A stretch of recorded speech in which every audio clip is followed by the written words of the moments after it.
아침 신문 살펴보도록 하겠습니다. 먼저 조선일보 보시겠습니다.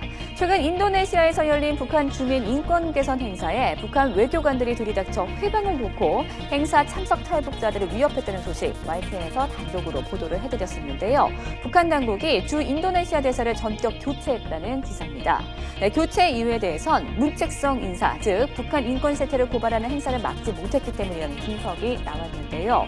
북한 대사관은 행사 개최를 막기 위해 인도네시아 정부를 상대로 총력전을 벌였지만 실패한 것으로 알려졌습니다. 다음은 한겨레 신문 보시겠습니다. 이명박 전 대통령의 재산 기부로 설립된 청계재단이 이 전 대통령의 개인비 때문에 설립 취소 위기를 맞게 됐다는 기사입니다. 이 전 대통령은 2007년 대선을 열흘 앞두고 BBK 의혹에 대응하기 위해 재산 사회 환원을 약속했고 이후 감정가 395억 원에 달하는 건물 3채를 출연해서 장학 사업을 위한 청계재단을 설립했는데요.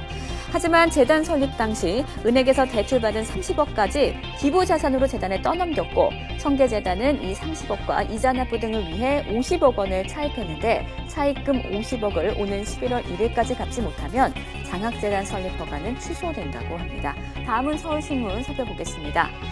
내년 총선을 앞두고 전현직 청와대 참모들의 출마설이 확산되고 있다는 기사입니다. 화몇평에 오르내리고 있는 대상들을 살펴보면요.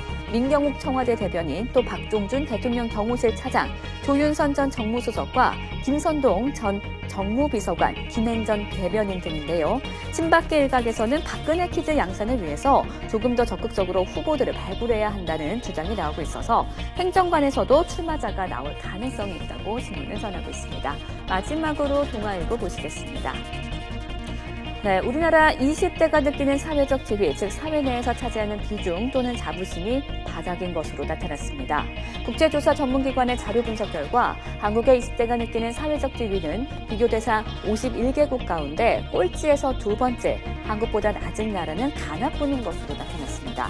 이 같은 결과는 한국 젊은이들이 상대적으로 박탈감이 크고 노력해도 안 된다는 회의적인 시각이 팽배해 있다는 것을 보여준다고 신문은 설명하고 있습니다.